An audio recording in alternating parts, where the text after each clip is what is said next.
الله نحمده ونستعينه ونستغفره ونؤمن به ونتوكل عليه ونعوذ بالله من شرور أنفسنا ومن سيئات أعمالنا من يهده الله فلا مضل له ومن يضلل فلا هادي له ونشهد أن لا إله إلا الله وحده لا شريك له ونشهد أن محمدا عبده ورسوله صلى الله تعالى عليه وعلى آله وأصحابه وبارك وسلم تسليما كثيرا كثيرا اما بعد فاعوذ بالله من الشيطان الرجيم بسم الله الرحمن الرحيم نون والقلم وما يسطرون ما انت بنعمة ربك بمجنون وان لك لاجرا غير ممنون۔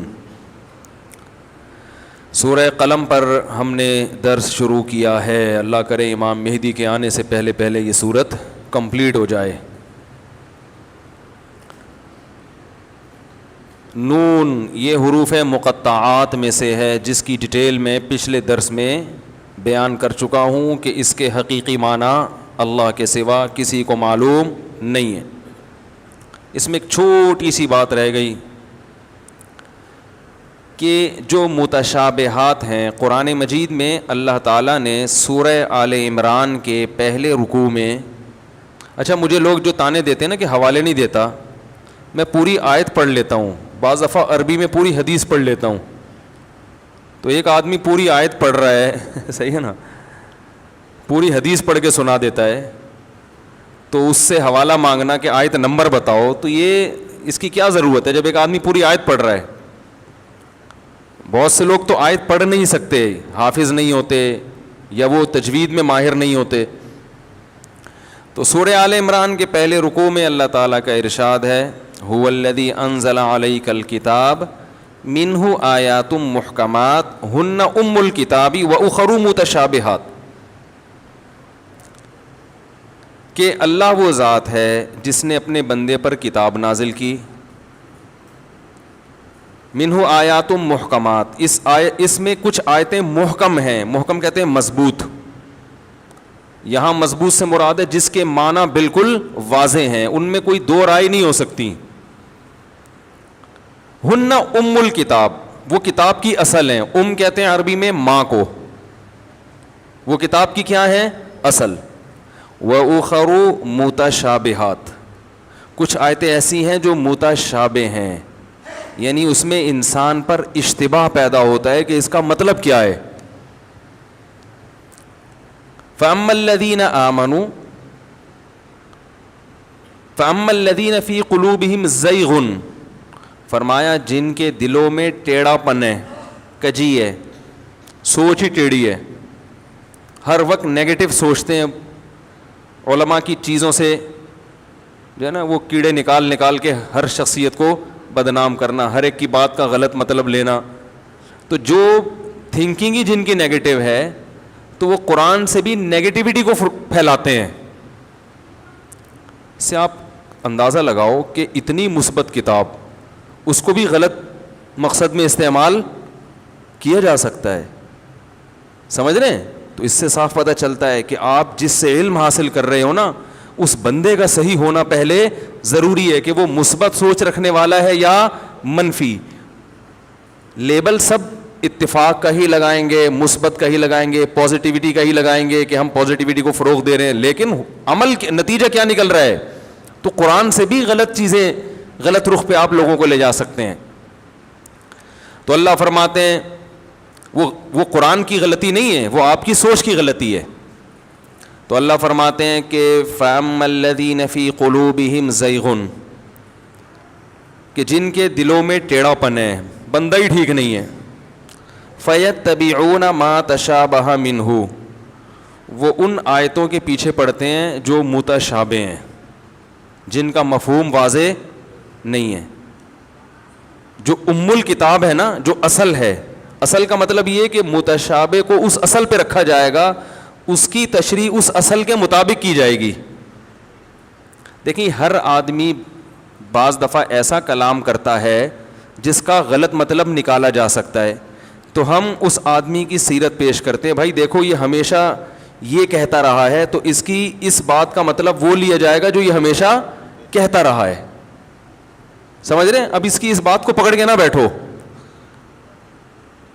بلکہ اس کے جیسے جنید جمشید کا حشر کیا تھا نا لوگوں نے, بھئی ایک آدمی نے داڑھی رکھ لی سنت کے مطابق, نبی کے عشق میں رکھی نا, اللہ کی راہ میں نکل گیا, گانے بجانے چھوڑ دیے, اب اس سے ایک لفظ ایسا نکلا جس میں گستاخی کا پہلو نکل رہا ہے, تو جو پازیٹیو تھنکنگ رکھیں گے بولیں گے بھائی یہ گستاخ ہوتا تو یہ اتنی قربانیاں کیوں دیتا. تو ہم اس کی بات کا ایسا مفہوم بیان کریں گے کہ جس میں گستاخی کا پہلو نہ نکل رہا ہو. جو پازیٹیو سوچ والے ہوں گے وہ یہ بات کریں گے, جو نیگیٹو والے ہوں گے وہ یہ نہیں دیکھیں گے کہ یار ایک آدمی نے قربانی, تو کہیں گے گستاخ گستاخ گستاخ, ٹھیک, فتوے لگاؤ اس کے اوپر.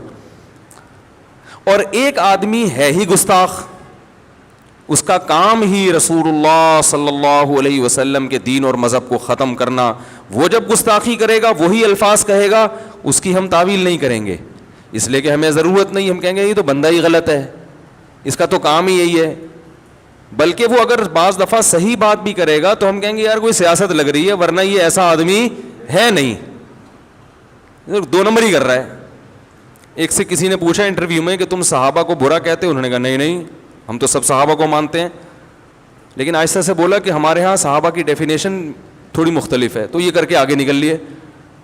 اب یہاں کیا کر دیا, گھما دیا کہ بہت سارے صحابہ کو آپ نے صحابی کے لفظ کی ڈیفینیشن چینج کر کے بہت سارے صحابہ پر اب آپ ان کو برا بلا کہنا حلال کر دیا آپ نے, ٹھیک ہے نا. تو یہ ڈیفینیشن آپ نے اپنی حساب سے نکالی ہے. جس نے بھی ایمان کی حالت میں نبی کی زیارت کر لی بس وہ کیا ہے, صحابی ہے, نبی کا ساتھی ہے. تو خیر, تو قرآن بھی کہہ رہا ہے کہ جو متشابہ آیتیں ہیں وہ ام الکتاب نہیں ہیں, وہ اصل نہیں ہے, بلکہ جب بھی قرآن کی آیت یا حدیث کا بھی یہی حکم ہے, کوئی متشابہ ہوگی نا تو اس کو اصل پہ پیش کیا جائے گا جو بالکل واضح ہیں, اس کو اس سے ہٹ کے الگ تفسیر نہیں کی جائے گی, اس پہ رکھا جائے گا کہ اس کا مفہوم کیا ہے. اس کی صحابہ میں تو بہت مثالیں ملتی ہیں. بہت سے لوگ فقہا کے اس اصول کو سمجھتے نہیں ہیں, تو وہ بڑے بڑے فقہا پر طنز کرتے ہیں, انہوں نے یہ حدیث کو تو رد کر دیا, اس حدیث کو تو یہ حدیث کا تو یہ مطلب ہے, اس کو تو لیا ہی نہیں ہے. تو وہ چونکہ ان اصول سے واقف نہیں ہوتے. اور خاص طور پر میں ایک بات آپ سے عرض کروں, امام ابو حنیفہ رحمہ اللہ تعالیٰ کا اس بارے میں بہت ہی مضبوط اصول ہے. وہ اصول یہ ہے کہ جو بھی متواتر قرآن یعنی قرآن کی آیت متواتر ہے نا, یا جو حدیث متواتر یا مشہور ہو, اس کے خلاف کسی بھی حدیث کو قبول نہیں کرتے, چاہے وہ بخاری مسلم ہی کی کیوں نہ ہو, وہ اس میں تعویل کرتے ہیں. اب لوگ یہ اصول جانتے نہیں ہیں تو وہ کہتے ہیں دیکھو حنفیوں نے بخاری کی حدیث چھوڑ دی, مسلم کی حدیث چھوڑ دی, فلانی حدیث چھوڑ دی. حالانکہ حدیث چھوڑی نہیں ہے, بلکہ انہوں نے کہا یہ اس سے زیادہ مضبوط کے کیا جا رہی ہے خلاف, تو اس میں تعویل کی ہوتی ہے. دو مثالیں دے کے میں اصل ٹاپک کی طرف آتا ہوں. یہ صرف بتانے کا مقصد یہ ہے کہ فنٹر گیری چھوڑ دیں. بڑے بڑے فقہا جو ہے نا ان سے اعتماد ختم کیا جا رہا ہے امت کے اسلاف سے, کہ ان کو تو قرآن و حدیث کا پتہ ہی نہیں تھا. اس کی ایک مثال میں آپ کو دیتا ہوں. بخاری مسلم کی حدیث ہے, حضرت فاطمہ رضی اللہ عنہا, وہ نہیں جو نبی کی بیٹی تھی, کوئی اور فاطمہ, انہوں نے حدیث بیان کی. حضرت عمر کا دور تھا کہ رسول اللہ صلی اللہ علیہ وسلم نے 3 طلاقوں والی عورت کے لیے حکم دیا ہے کہ اسے نہ تو نان نفقہ ملے گا اور نہ رہائش ملے گی. 3 طلاقیں ہو گئیں تو بس عدت کے دوران نہ تو شوہر کے ذمے نان نفقہ ہے اور نہ وہ شوہر کے گھر میں عدت گزارے گی. بخاری مسلم کی حدیث ہے, یہ بالکل متفق علیہ صحیح حدیث ہے. بیان کرنے والی صحابیاں ہیں. لیکن امام ابو حنیفہ رحمہ اللہ کا مذہب یہ ہے کہ جب ایک عورت کو 3 طلاق ہو گئی, نہ تو شوہر اسے گھر سے نکال سکتا ہے, اور جب تک اس کی عدت پوری نہیں ہو جاتی وہ شوہر کے گھر میں ہی رہے گی.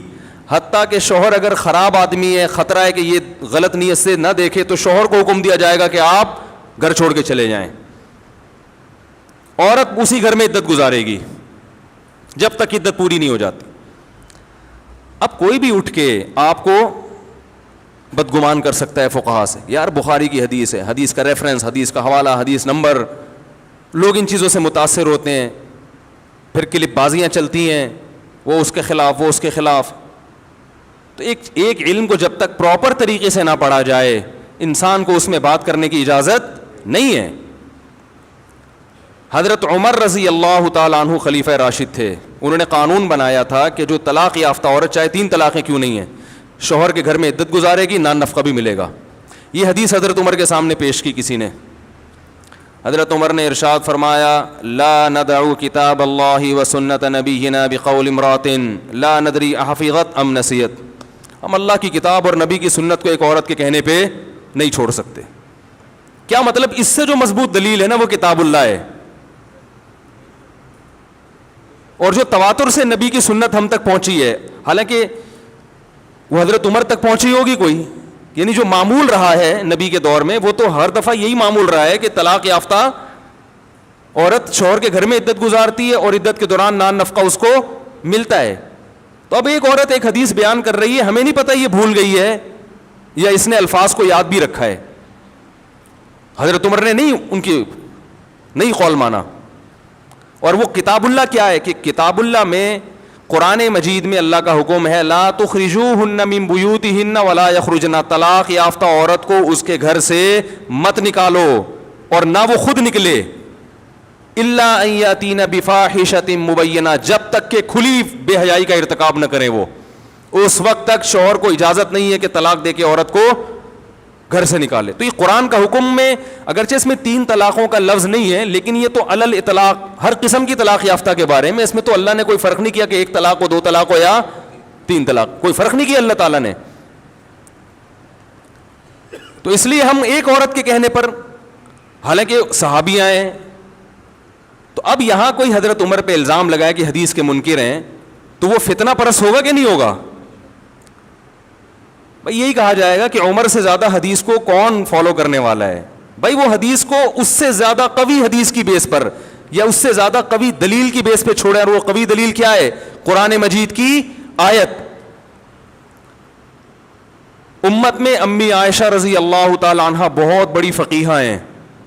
ان کے سامنے جب یہ حدیث آئی انہوں نے فرمایا لا خیر فی فاطمہ، فاطمہ کے لیے کوئی خیر نہیں ہے اس حدیث کو بیان کرنے میں، کیونکہ لوگ اس کا مطلب غلط سمجھ رہے ہیں.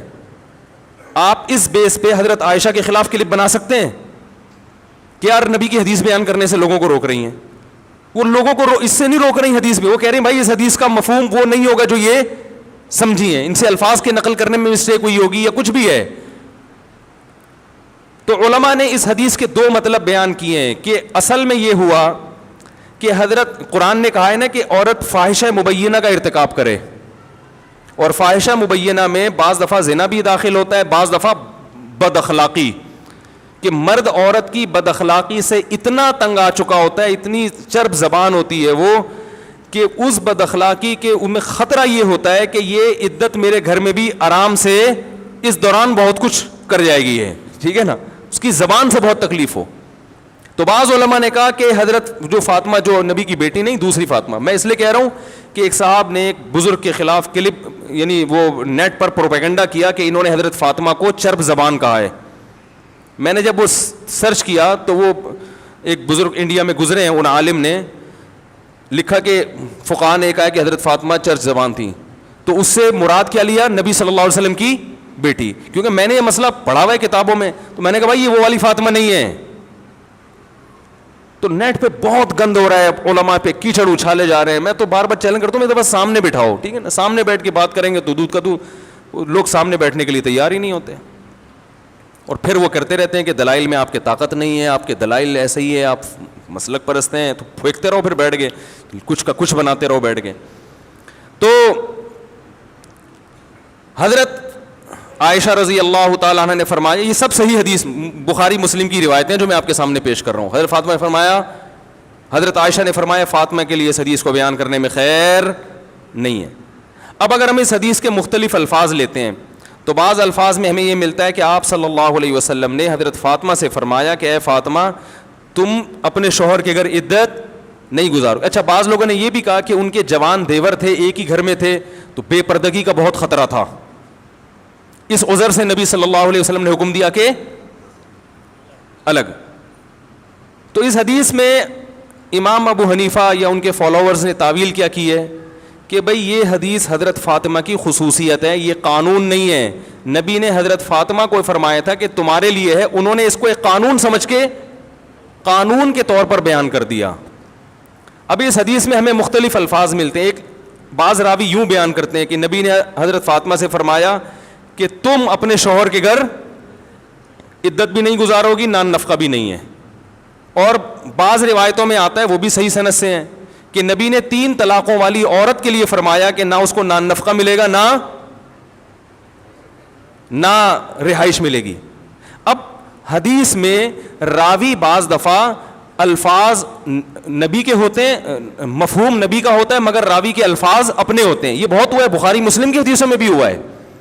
اس لیے کہ علم حدیث میں یہ بات پڑھائی جاتی ہے طلباء کو کہ روایت بالمعنی یہ بھی شائع تھی اسلاف میں. بالمعنی کا مطلب ہوتا ہے رسول اللہ صلی اللہ علیہ وسلم نے جو الفاظ کہے تو راوی نے ان الفاظ کی رعایت نہیں کی بلکہ اپنے مفہوم میں ان الفاظ کو بیان کر دیا. تبھی ہمیں حدیثیں جو مختلف سند سے ملتی ہیں ایک ہی بات ہوتی ہے لیکن اس میں الفاظ میں تھوڑا فرق آتا ہے, وہ دونوں حدیثیں صحیح ہوتی ہیں.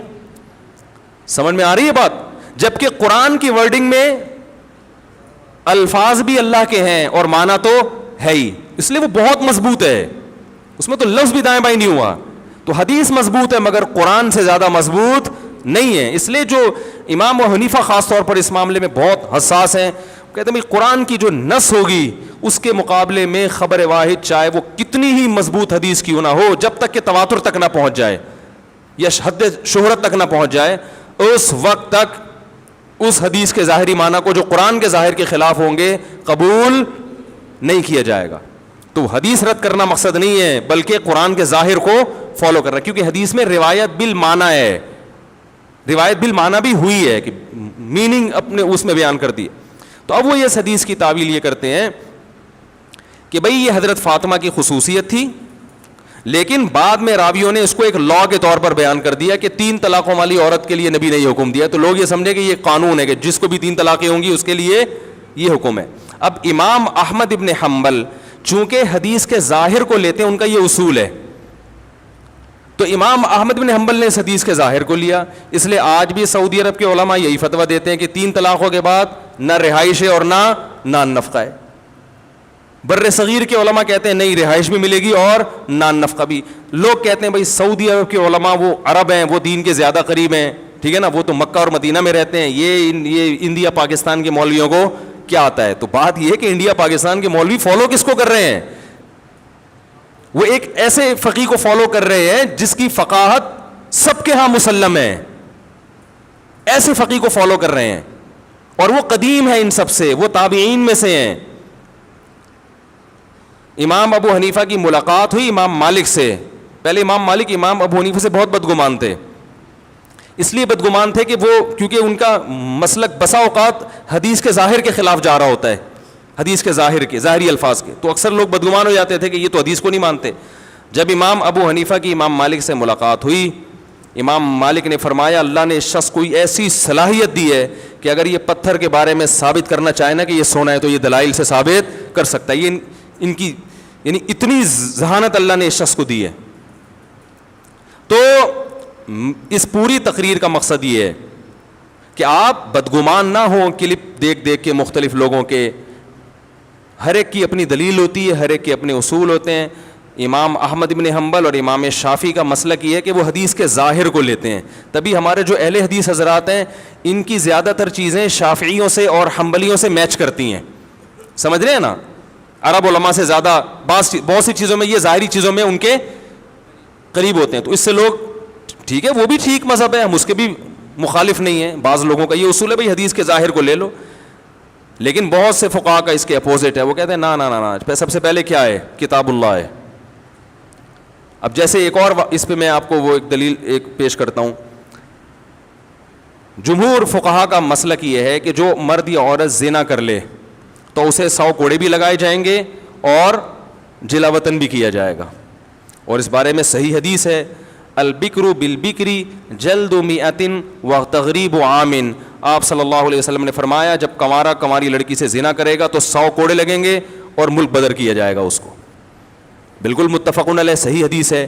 اس حدیث کی بیس پر امام شافعی اور امام احمد بن حنبل اس کے قائل ہوں. امام مالک کا اس وقت مجھے ذہن میں نہیں ہے. اس کے قائل ہیں کہ زانی کو 100 کوڑے بھی لگائے جائیں گے اور 1 سال کے لیے ملک سے باہر بھی, جلا وطن. امام ابو حنیفہ کا قول یہ ہے, تمام فقہائے حنفیہ اسی قول کے قائل ہیں کہ صرف 100 کوڑے لگائے جائیں گے. اب کوئی یوٹیوب پہ کلپ بنا کے ڈال سکتا ہے بخاری کی متفقن علیہ صحیح حدیث اور حنفیوں کا مذہب اس کے خلاف. دیکھو حدیث کو نہیں مانتے, یہ تو بخاری کا نام لیتے ہیں, مانتے نہیں ہیں. امام بخاری کی قبر پہ جا کے دعائیں مغفرت ہو رہی ہے, ویسے بخاری کو مانتے نہیں ہیں. بھائی بخاری کو امام بخاری بر صغیر میں پھیلانے والے ہمارے اکابر ہیں, بزرگان دین ہیں, ٹھیک ہے نا. ان کی محنتوں سے بخاری بر صغیر میں پھیلی ہے. تو یہاں بھی مسئلہ یہ ہے کہ قرآن مجید میں سورہ نور میں اللہ نے حکم دیا الزانیۃ والزانی. اب دیکھو میں آیت نمبر نہیں پیش کر رہا, لوگ کہتے ہیں آیت نمبر نہیں, میں پوری آیت پڑھ کے سنا رہا ہوں بھائی. الزانیۃ والزانی فاجلدوا کل واحد منہما 100 جلدہ, زنا کرنے والا مرد اور عورت دونوں کو 100 کوڑے لگاؤ. ہم یہ کہتے ہیں اللہ نے جو زانی کی سزا بیان کی ہے وہ کتنی ہے؟ 100 کوڑے. تو جتنی اللہ نے بیان کر دی اس میں اضافہ نہیں ہو سکتا. لہذا حدیث کو ترک نہیں کی, حدیث میں تعویل کی ہے کہ حدیث میں جو 100 کوڑے ہے وہ تو وہی ہے جو قرآن کا حکم. جو 1 سال کی جلا وطنی وہ سیاستن ہے کہ ہوتا یہ ہے کہ ان دونوں میں عشق معاشقہ ہو گیا تو ان کو 1 سال کے لیے الگ کر دیا جائے. یا جلا وطن کرنے سے فائدہ یہ ہوگا کہ جس علاقے میں انسان گناہ سیکھتا ہے بسا اوقات اس علاقے میں توبہ نہیں کرتا, یہ دوبارہ کرے گا یہ کام. تو اگر حاکم وقت سمجھتا ہے کہ اس کو اس علاقے سے جلا وطن کیا جانا بہتر ہے تو یقیناً کرے, اسی حدیث پر عمل کرے. لیکن اگر وہ یہ سمجھتا ہے کہ ان کو جلا وطن کرنے سے فائدے کے بجائے نقصان ہوگا تو پھر وہ جلا وطن نہیں کرے گا. پھر اس میں حدیث کی مخالفت نہیں ہے, اس لیے نہیں ہے کہ حدیث اس کو شامل ہی نہیں ہے. حدیث صرف ان لوگوں کو شامل ہے جن کو جلا وطن کرنے میں فائدہ ہو رہا ہو, تو یہ حدیث کی مخالفت نہیں ہو رہی ہے. اور وہ یہ بیان کرتے ہیں بسا اوقات جب کسی کو جلا وطن کر دیا جائے, خاص طور پہ عورت کو, تو اس کے پاس کمانے کا کوئی ذریعہ نہیں رہتا, وہ پھر زنا ہی کو پیشہ بنائے گی. اس میں تو بالکل مصلحت کے خلاف ہے کہ اس کو آپ جلا وطن کر دیں. اب اسی بیس پر حنفیہ کو اہل رائے بھی کہا گیا کہ یہ رائے کو دخل, بھائی یہ رائے قرآن و حدیث کو سمجھنے میں ہے, قرآن حدیث کی مخالفت میں نہیں ہے. کہتے ہیں ان کو تو اہل رائے کہتے ہیں, اہل رائے کہتے ہیں. تو اہل رائے کا مطلب سینس استعمال کرتے ہیں قرآن و حدیث کو سمجھنے میں. میں سمجھا پا رہا ہوں اپنی بات؟ تو اتنا, ایک مثال دے کر پھر بس آگے چلتا ہوں. اتنا قرآن کے الفاظ کی رعایت کی ہے. یہاں ایک کوئی اشکال یہ کر سکتا ہے کہ حدیث قرآن ہی کی تو تشریح ہے, تو یہاں جب حدیث کو نہیں لیا تو اس کا مطلب قرآن کو بھی نہیں لیا. بھائی تشریح ہے جب قرآن کی آیت میں ابہام ہو, اجمال ہو. جہاں قرآن کی آیت میں اجمال ہے نا, یہ ابہام ہے, سمجھ میں نہیں آ رہا, وہاں حدیث کو لیا ہے. اور وہاں پھر امام حنیفہ نے ضعیف حدیث کو بھی لیا ہے. بات آ رہی ہے سمجھ میں؟ پھر یہ بھی نہیں دیکھا کہ صحیح حدیث ہو, کہا کہ نہیں مل رہی تو ضعیف کو لے لو. اپنی رائے سے کہ بہتر ہے کس کو لے لو. جیسے قرآن میں آتا ہے وَامْسَحُوا بِرُؤُوسِكُمْ, تم اپنے سر کا مسح, سر کے ساتھ مسح کرو, سر کے ساتھ. تو ساتھ کا لفظ بتا رہا ہے کہ پورے سر کا مسح کرنا واجب نہیں ہے, کچھ حصہ ہے. اب کچھ حصہ کیا ہے اس کو قرآن ڈیفائن نہیں کر رہا. اب بھائی کتنی مقدار, جب تک پورے سر کا تو ثابت ہو رہا ہے کہ نہیں ہے, اب کتنی مقدار ہے اس کے بارے میں کوئی نہ حدیث ملتی ہے نہ قرآن کی آیت ملتی ہے, تو کچھ بھی نہیں مل رہا. اب اپنی رائے سے کہتے ہیں کہ 1/3 2/3, اپنی رائے اس وقت استعمال کی جائے گی جب قرآن و حدیث میں دور دور تک کوئی اشارہ بھی نہ مل رہا ہو. تو امام صاحب کہتے ہیں اشارہ مل رہا ہے. وہ اشارہ کیا ہے؟ حدیث میں آتا ہے کہ مغیرہ ابن شعبہ رضی اللہ تعالیٰ عنہ فرماتے ہیں ان نبی صلی اللہ علیہ وسلم اتا سباطۃ قوم فبال وتوضأ ومسح على ناصیتہ. آپ صلی اللہ علیہ وسلم ایک جگہ تشریف لے گئے, وہاں آپ نے پیشاب فرمایا اور وضو کیا اور اپنی پیشانی پر مسح کیا. آپ نے کس پر مسح کیا؟ پیشانی پر. اب اس حدیث کی بیس پر امام احمد بن حنبل کہتے ہیں پگڑی اگر پیشانی پر ہو نا, وہ پگڑی بھی تھی, تو یہ بھی مسح کافی ہے. اور بعض فقہا اس کے قائل ہیں, یعنی حدیث کے ظاہر کو لیا. امام صاحب کہتے ہیں قرآن کیا کہہ رہا ہے؟ سر کا مسح ہوگا, پیشانی نہیں. تو حدیث میں انہوں نے تعویل کی کہ یہاں پیشانی سے مراد پیشانی کے بقدر, کیونکہ بعض دفعہ مضاف کو حذف کر دیا جاتا ہے کلام میں. آپ کہتے ہیں میری گاڑی پنچر ہو گئی ہے, تو گاڑی کا ٹائر پنچر ہوا ہوتا ہے. آپ کہتے ہیں میں 3 پلیٹیں کھا گیا, حالانکہ پلیٹیں نہیں کھائی ہوتی, پلیٹ کے اندر جو بریانی ہوتی ہے وہ کھائی ہوتی ہے, آپ نے شارٹ کٹ میں پلیٹ کو کیا کر دیا, حذف. تو ہم کہتے ہیں کہ راوی نے اصل میں یہ بتانا چاہ رہا تھا مقدار ناسیہ پر مسا کیا, مقدار کا لفظ راوی گول کر گیا کہ بھئی سب سمجھ جائیں گے. تو مقدار ناسیہ 1/4 بنتا ہے, تو انہوں نے کہا کم از کم 1/4 سر کا مسا کیا ہے, ضروری ہے. اب کوئی پاگل اٹھ کے بولے کہاں سے نکالا 1/4 مسا, کہاں سے نکالا؟ بھائی پورا تمیز سے بیٹھ کے آمنے سامنے بات کرو گے تو ہم بتائیں گے یہاں سے نکالا. صحیح ہے نا. ایک دفعہ میرا جماعت المسلمین سے کوئی بحث ہو رہی تھی, انہوں نے کہا یہ جو امام حنیفہ نے نکالا ہے مسئلہ حنفیوں نے کہ 1 درہم جو ہے نا, جو ہتھیلی کی کھائی, اس کے بقدر نجاست جب تک اتنی نہیں پھیلے گی تو کپڑا ناپاک نہیں ہوگا, اس سے کم نجاست کیا ہے, پاک ہے. 1-2 قطرے اگر پیشاب کے شلوار پہ لگ گئے تو وہ نماز ہو جائے گی. یہ کہاں سے نکالا ہے؟ اور وہ بڑا پروپیگنڈا کر رہے تھے, جماعت المسلمین کے تھے, یہ کہاں سے نکالا؟ قرآن میں تو آتا ہے وَثِيَابَكَ فَطَهِّرْ, اپنے کپڑوں کو پاک رکھیں, بار بار ہے نا قرآن میں. الطہارۃ شطر الایمان, اور لا يقبل اللہ الصلاۃ بغیر طہور, حدیث میں تو آتا ہے طہارت کے بغیر نماز قبول ہی نہیں ہوتی. اور یہ کہاں سے نکال دیا 2 قطرے پاک ہیں, یعنی 2 قطرے لگے ہوئے ہوں, تھوڑی سی نجاست لگی ہوئی ہو تو نماز کیا ہو جائے گی, ہو جائے گی. وہ بڑا پروپیگنڈا کر رہے تھے, 8-10 سال پرانی بات ہے. ہر جگہ دیکھو قرآن کے خلاف ابو حنیفہ کا مسلک, حنفی لوگ امام ابو حنیفہ کی اندھی تقلید کرتے ہیں اور قرآن حدیث کو چھوڑ دیتے ہیں. قرآن میں تو کہیں نہیں ہے, تو وہ مجھے کہیں ہم چلے گئے, ان کی کوئی کمبختی تھی یا کیا تھا واللہ عالم. تو میں نے ان سے عرض کیا, میں نے کہا دیکھیں آپ قرآن میں جہاں یہ آتا ہے نا اپنے کپڑوں کو پاک رکھیں, قرآن میں یہ بھی آتا ہے ما جعل علیکم فی الدین من حرج, اللہ نے تمہارے دین میں ذرا بھی تنگی, ذرا بھی کا ترجمہ بھی جو گرامر جانتا ہے وہ کہے گا. من حرجن کا مطلب یہ نہیں کہ اللہ نے تنگی نہیں رکھی, من یہ بھی تاکید کے لیے اور تنوین بھی تقلیل کے لیے, من حرجن ذرا بھی تنگی نہیں رکھی ہے. میں نے کہا ایک حدیث. دوسری بات یہ کہ صحابہ کرام جب استنجا کیا کرتے تھے تو سب کے پاس پانی میسر نہیں تھا, ڈھیلوں سے استنجا ہوا کرتا تھا. جو لوگ پانی سے استنجا کرتے تھے قرآن نے ان کی تعریف کی ہے اس زمانے میں نا, کہ پانی سے استنجا کر رہے ہیں, قرآن نے تعریف کی, صفائی پسند لوگ ہیں. صحابہ میں اکثریت اس لیے کہ ایسے واش روم نہیں تھے, عرب میں تو پانی کا حصول بہت مشکل تھا. یہ بات تو حدیث سے ثابت ہے کہ نبی صلی اللہ علیہ وسلم نے فرمایا جو استنجا کرنا چاہتا ہے 3 ڈھیلوں سے استنجا کرے. صحیح ہے نا. تو میں نے کہا ڈھیلے سے جب استنجا کرے گا, جو حدیث سے صحیح حدیث سے ثابت ہے, جس کو آپ بھی مانتے ہو میں بھی مانتا ہوں کہ پانی سے استنجا ضروری نہیں ہے, تو ڈھیلے سے جب استنجا کرے گا تو نجاست اپنی جگہ سے مکمل صاف نہیں ہوتی. تھوڑے جب آپ نے پیشاب کیا, ڈھیلے سے استنجا کیا, تو کیا وہ جگہ سے مکمل پیشاب زائل ہو گیا ہے؟ مکمل پانی کے استعمال کیے بغیر زائل نہیں ہوتا. تو اب امام صاحب نے کہا کہ قرآن کہہ رہے کہ دین میں تنگی نہیں ہے, اور اتنا اپنے جسم کو پاک رکھنا کہ ایک سوئی کے ناکے کے برابر ٹپکا بھی نہ لگے, یہ پریکٹیکلی ممکن نہیں ہے. آ رہی ہے سمجھ میں؟ کہیں بھی جا رہے ہوتے ہیں چھینٹیں لگ جاتی ہیں کچھ نہ کچھ. جب آپ پیشاب کرتے ہیں, جو آج کل WC کا سسٹم ہے, کیا یہ کوئی یقین سے کہہ سکتا ہے کہ 1-2 چھینٹیں بھی نہیں لگی ہوں گی؟ کچھ نہ کچھ تو ہوتا ہے.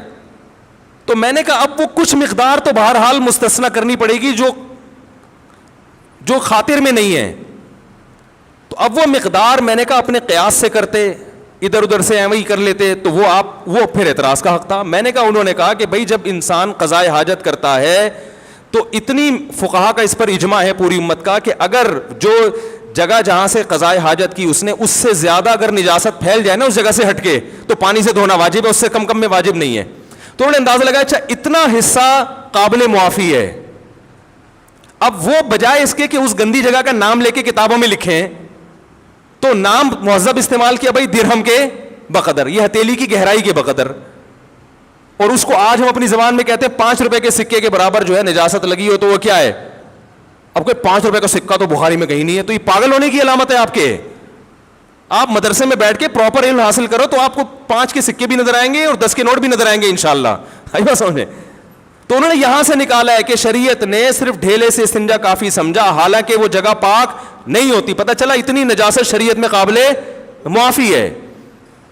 تو اس کی تعبیر مہذب انداز سے کہ بھئی ہتھیلی کی گہرائی کے بقدر, یا یہ کہ درہم اتنا سا سکہ ہوا کرتا تھا اس کے بقدر. تو میں نے کہا آپ بتا دو, اگر یہ دلیل غلط ہے تو پھر آپ بتا دو کتنی نجاست, تھوڑی نجاست معاف ہے, یہ تو پوری امت کا اجماع ہے. اور یہ تو آپ بھی جب تنہائی میں بیٹھ کے غور کرو گے نا, آپ بولو گے بھائی ایسا نہیں ہو سکتا کہ ایک چھینٹا بھی نہ پڑے. ٹھیک ہے نا, آپ بھی کہو گے یار یہ تو نہیں ہو سکتا, ناممکن ہے. تو آپ بھی کچھ نہ کچھ مقدار کو معاف کراؤ گے. میں نے کہا ہم فتویٰ اس کے خلاف دے دیتے ہیں کہ بھئی 1 درہم والی جو انہوں نے مثال دی ہے کہ 1 درہم نجاست لگ جائے تو وہ غلط ہے. تو آپ جو پھر وہ مقدار بتاؤ گے قرآن و حدیث کی روشنی میں, ہم اس پہ فتویٰ دے دیں گے انشاءاللہ. نہ آپ بتاتے ہو, نہ ابو حنیفہ کے بتائے ہوئے کو صحیح قرار دیتے ہو. اس کا مطلب ہے کہ آپ صرف انگلی توڑنے کے لیے پیدا ہوئے ہو. صحیح ہے نا. امت کے دلوں میں شکوک و شبہات, وسوسے, فرقواریت, امت کو لڑوانا, اس کے علاوہ آپ کا دنیا میں کوئی کام نہیں ہے. تو ایسے درجنوں مثالیں ہیں, درجنوں. یہ تو میں نے چند دیے ہیں. تو اس لیے اس پروپیگنڈے سے متاثر ہونے کی چندہ ضرورت نہیں ہے. سمجھ رہے ہو, ہر فقی کا اپنا اصول ہے. سب سے پہلے قرآن کو, پھر ایک اور مثال دے کے بس آگے چلتا ہوں, جو میں اصل میں یہ تو کہیں اور سے مثال آ گئی. جب کوئی شخص چوری کرتا ہے اور چوری کرنے کے بعد جو چیز اس نے چوری کی ہے وہ ہلاک کر دی, کھا گیا یا ختم کر دی, اگر موجود ہے تو پھر تو واپس کرنی پڑے گی.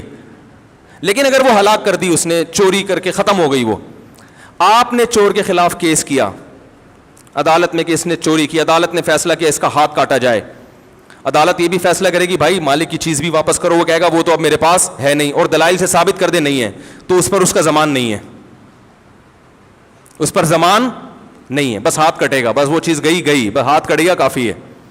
اگر رکھی ہوئی یہ چیز ہے تو واپس لا کے دو, نہیں یہ کھا گیا, جیسے کھانا تھا تربوز پہ تو ہاتھ نہیں کٹتا. ٹھیک ہے نا. کوئی جو ہے کوئی ایسی قیمتی چیز چوری کر لی, ہاتھ کٹ گیا, تو اب وہ چیز واپس نہیں کرے گا. وجہ اس کی قرآن کے ظاہر کو لیا ہے. قرآن کہہ رہا ہے والسارق والسارقۃ فاقطعوا ایدیہما, چوری کرنے والا مرد ہو یا عورت ان دونوں کے ہاتھ کاٹ ڈالو, جزاء بما کسبا, جو کچھ انہوں نے کیا اس کی جزا ہے یہ. تو پتہ چلا جو کچھ انہوں نے کیا اس کی پوری جزا یہ ہے, اس کے علاوہ بولو بھائی بس یہی ہے. وہ کہہ رہے ہیں اس میں ہم اضافہ نہیں کر سکتے. اور بہت سارے ہیں, ہم کہتے ہیں وضو میں 4 فرض ہیں. اچھا یہ بھی ذہن میں رکھیں, بعض دفعہ یہ ہوتا ہے کہ 2 حدیثیں دونوں صحیح ہوتی ہیں, دونوں بالکل صحیح ہیں, لیکن ایک قرآن کے قریب ہوتی ہے تو اس کو لے لیا جاتا ہے, اور جو قرآن کے ظاہر کے قریب نہیں ہے اس کو ترک کر دیا جاتا ہے. تو جس کو ترک کیا جا رہا ہے اس پہ الزام لگائے جاتے ہیں یہ بخاری کی حدیث سے اس کو ترک کر لیا, ترمذی والی لی. بھائی ترمذی والی ٹھیک ہے بخاری میں نہیں ہے, لیکن وہ قرآن کے زیادہ قریب ہے. تو اس کی بہت مثالیں ہیں, پھر وہ ہمارا ٹاپک رہ جائے گا, میں جلدی سے اس ٹاپک کی طرف آتا ہوں. تو میں یہ کیا عرض کر رہا تھا بھائی, متشابہات جو ہے متشابہات, اس کی اللہ نے کیا فرمایا کہ جن کے دلوں میں ٹیڑھا پن ہے وہ متشابہات کے پیچھے پڑتے ہیں. تو یہ ٹیڑھا پن جو ہے نا, صرف یہ بہت لوگوں میں آج بھی ہے. جیسے اس دور میں قرآن سے ایسی آیتیں نکالتے ہیں جس کا مفہوم واضح نہیں ہے, تو حضرت قرآن نے کہا جن کا واضح نہیں ہے ان کو ان پہ پیش کرو جن کا واضح ہے. تو کسی کی بات کا ایسا مطلب لیا جائے گا جس پہ وہ خود راضی بھی ہو, ایسا مطلب لینا جس پہ وہ راضی نہ ہو وہ مطلب کبھی بھی نہیں لیا جائے گا کسی کی بات. اور اسی میں ہمارے سیاستدانوں سے جو بعض دفعہ غلطیاں ہو جاتی ہیں بیان کرنے میں, وہ جو ایک بات ہو گئی تھی کہ وہ لوٹ مار میں لگے ہوئے تھے, غلط جملہ تھا یہ. لوٹ مار والا غزوہ احد کے بارے میں کہنا بالکل درست نہیں تھا, لیکن اس میں بھی آپ کو تھوڑا سا یہ سینس سے کام لینا چاہیے کہ ایک آدمی کا مقصد صحابہ کی گستاخی نہیں ہے, وہ نہ وہ اردو کا ماسٹر ہے اور وہ صحابہ کے فضائل میں ایک چیز بیان کر رہا ہے. اب ایسا آدمی اگر لوٹ مار کا لفظ استعمال کرے گا تو آپ زیادہ سے زیادہ اس کو یہ کہیں گے بھائی الفاظ میں کیا کریں, احتیاط کریں. لیکن اس کو یہ کہنا کہ یہ صحابہ کا گستاخ ہے, ان لوگوں کو تو یہ تو گستاخ لوگ ہیں, یہ آپ کے ذہن کے پست ہونے کی علامت ہوگی. یہ ہوا تھا نا کچھ دن پہلے ایک بیان آ گیا تھا کہ وہ صحابہ کرام لوٹ مار میں گئے, تو بھائی یہ لوٹ مار کا لفظ بالکل نامناسب ہے, اتنا کافی ہے بھائی یہ الفاظ کیا کریں, آئندہ الفاظ ذرا احتیاط سے استعمال کریں. لیکن اس پہ اتنا نہیں کیا بلکہ ایسا اس پہ یعنی ایک ہنگامہ برپا کیا گیا ہے کہ گستاخ گستاخ گستاخ. تو وہی بات ہے کہ یہ مجھے تو ایسا لگتا ہے ہمارے ان جذباتی پن سے لبرل لوگوں کو طاقت مل رہی ہے. وہ یہ کہہ رہے ہیں, وہ یہ کہیں گے ان مذہبی لوگوں کو بالکل بند کر دو, یہ نہیں جینے دیں گے ہمیں. یہ کسی پہ کسی بھی وقت کوئی بھی فتویٰ لگا سکتے ہیں. تو غلط کو تو غلط ہی کہا جائے گا, لیکن جتنا غلط ہے, جتنا غلط ہے اتنا کہا جائے گا, اس سے زیادہ نہیں کہا جائے گا. نبی صلی اللہ علیہ وسلم کی سیرت میں ہمیں بہت سی مثالیں ملتی ہیں. صحابی رسول نے باقاعدہ نبی کا, صحابہ کا راز فاش کر کے مشرکین مکہ کو بتایا کہ آپ صلی اللہ علیہ وسلم مکہ پہ حملہ کرنے والے, حالانکہ آپ نے چھپایا ہوا تھا. حاطب ابن ابی بلتع رضی اللہ تعالیٰ عنہ غالباً راز شو کر دیا, اور اس نیت سے کہ میرے رشتہ دار کم از کم وہاں پہ محفوظ ہو جائیں. گرفتار ہو گئے, پکڑے گئے. حضرت عمر نے کہا کہ ان کی گردن اڑاتا ہوں میں. راز فاش کیا. آپ صلی اللہ علیہ وسلم نے فرمایا نا نا نا نا, دیکھو کوئی اور آدمی یہ کام کرتا, آپ حکم دیتے گردن اڑاؤ. جاسوسوں کی گردنیں اڑائی ہیں آپ نے؟ فرمایا نہیں, یہ تو بدر میں شریک ہوئے ہمارے ساتھ. تو جو اگر یہ ہمارے دشمن ہوتے تو بدر میں شریک ہوتے ہمارے ساتھ ہی ہے. نہیں یاری بات میرا خیال ہے بھائی, جو بدر میں شریک ہوئے ان کی تو اللہ نے گواہی دی ہے.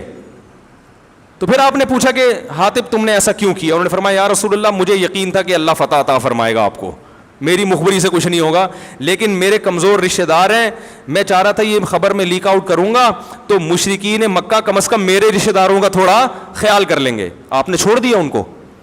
یہی غلطی کسی اور سے ہوتی تو آپ, حدیث سے ثابت ہے کہ جاسوس کو آپ نے کیا کیا ہے, مخبر کو قتل کیا ہے. لیکن ان کو قتل کیوں نہیں کیا؟ بدر کا حوالہ دے کے. تو یاد رکھو میرے بھائی, کوئی سیاستدان, کوئی عالم, کوئی بھی شخصیت ممبر پہ بیٹھ کے بات کرے, اس کی زبان سے زبان لڑکھڑا گئی, الفاظ غیر شائستہ استعمال ہو گئے, تو آپ اس پہ گستاخ کا فتویٰ لگانے سے پہلے اس کے ماضی کو اٹھا کے دیکھیں آپ کہ یہ کیا فطرتاً گستاخ ہے یا اس سے غلطی سے یہ لفظ زبان سے نکل گیا ہے. اردو نہ آنے کی وجہ سے, بعض دفعہ اردو آتی ہے, سب کچھ ہوتا ہے, پھر بھی انسان سے نکل جاتے ہیں الفاظ. یہی حشر جنید جمشید کا کیا, یہی جن میں نام نہیں لوں گا, جو ایک ہر آدمی دوسرے کی غلطی کو نا کیش کرانے کی کوشش میں لگا رہتا ہے کہ غلطی کرے, اور اوپر سے تو احتجاج کر رہے ہوتے ہیں, اندر سے بڑے خوش ہوتے ہیں, الحمدللہ بہت اچھی غلطی ہوئی ہے آپ کی, زبردست غلطی ہوئی, بڑا مزہ آیا, 2-4 ایسی غلطیاں اور کر دو بس. تو ایسے لگ رہا ہوتا ہے کہ ذلیل کرنے کا ہمیں کیا مل گیا, موقع مل گیا. تو یہ ہمارے نبی کی سیرت نہیں ہے.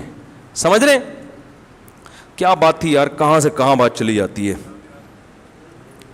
متشابہات پہ بات چل رہی تھی نا. تو متشابہات, لوگ کہتے ہیں قرآن و سنت کی بات کیا کرو, کیا ادھر ادھر لے کے, یہ جتنی بات اول سے آخر تک کر رہا ہوں نا میں, چشمہ لگا کے, اچھا والا چشمہ لگا کے دیکھیں تو آپ کو نظر آئے گا کہ یہ عین قرآن و سنتی کی بات ہو رہی ہے.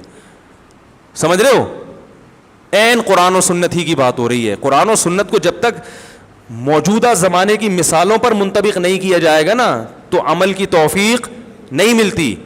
آپ 100 دفعہ بیان کریں کہ ناپ تول میں کمی حرام ہے, ناپ تول میں کمی حرام ہے, یہ تو قرآن میں تو کہا ہے نا ویل للمطففین, تباہی ہے ان لوگوں کے لیے جو ناپ تول میں کمی کرتے ہیں. درس جتنے لمبی دے دیں مؤثر نہیں ہوگا. آپ بتائیں گے کہ ہماری بزنس میں تاجر لوگ کیا کر رہے ہیں, صدر میں کیا ہو رہا ہے, بہادر آباد میں کیا ہو رہا ہے بھائی, لی مارکیٹ میں کیا ہو رہا ہے, پھر یہ درس مؤثر بنے گا. آپ کو بتانا پڑے گا بھائی وہ جو گنے کے رس والے آج کل کیا کر رہے ہیں, گنے کے رس والے کلر بھی ڈال رہے ہیں, صحیح ہے نا, اور سکرین بھی ڈال رہے ہیں. اب لوگ بولے یار یہ گنے کے رس والوں کے پیچھے پڑ گیا, ہم نے تو اس کو بٹھایا قرآن حدیث پہ بات کرنے کے لیے.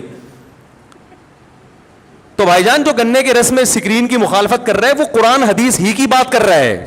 قرآن نے تو اصول ضابطے بیان کر دیے نا. علماء, اب یہ علماء کی ذمہ داری ہے کہ اس کو موجودہ حالات پر منطبق کریں. اس طرح سے غلطی ہو رہی. اب میں نے جو حدیث پیش کی حاطب ابن ابی بلتع والی, کہ اتنا بڑا ان سے جرم ہوا مگر نبی نے ان کے سابق زندگی کو دیکھ کر معاف کر دیا, فرمایا ان کی نیت غلط نہیں ہے, نیت غلط نہیں, جرم ہے بہت بڑا, کوئی اور کرتا مار دیتے. یعنی بزبان حال آپ یہی کہہ رہے ہیں, ان کو نہیں ماروں گا, یہ تو اپنے آدمی ہے, یہ ان کے سابق عمل بتاتا ہے کہ یہ ایسے نہیں ہے. اب لوگ ماضی کے حالات بھی لوگوں کے پیش کرتے ہیں, فلاں ایسا تھا. بھائی فلاں ایسا تھا لیکن فلاں نے یو ٹرن بھی تو لیا ہے. اگر اب بھی ایسا ہوتا تو پھر ایسا تھوڑی ہوتا, ٹھیک ہے نا, اب بھی ایسا ہوتا جیسا پہلے تھا تو پھر اب اس کی یہ حالات نہ ہوتے. تو بدگمانیاں بس اللہ کی پناہ ہے یار. تو اللہ نے کیا فرمایا, جو ٹیڑے پن والے لوگ ہیں وہ قرآن میں متشابہ کے پیچھے لگے رہتے ہیں, ابتغاء الفتنہ, فتنے کو تلاش کرنے کے لیے, وابتغاء تاویلی, اور اس کی تعویل تلاش کرنے کے لیے, وما یعلم تاویلہ الا اللہ, حالانکہ اس کے حقیقی معنی صرف اللہ جانتا ہے. تو اس کو چھوڑ دو تم. اور یہ آیت کا شان نزول بھی یہ ہے کہ رسول اللہ صلی اللہ علیہ وسلم کے پاس عیسائیوں کا ایک وفد آیا. انہوں نے کہا کہ نبی صلی اللہ علیہ وسلم نے ان کو بتایا کہ عیسیٰ ابن مریم اللہ کے بیٹے نہیں ہیں. تو انہوں نے کہا قرآن تورات میں تو لکھا ہے اللہ کے بیٹے, تورات میں لکھا ہے اللہ کے بیٹے ہوں گے. تو ان کو بتایا گیا جو تفسیر کی کتابوں میں لکھا ہے کہ قرآن میں کچھ چیزیں متشابہ, اللہ کے کلام میں کچھ چیزیں متشابہات ہوتی ہیں, صحیح ہے نا.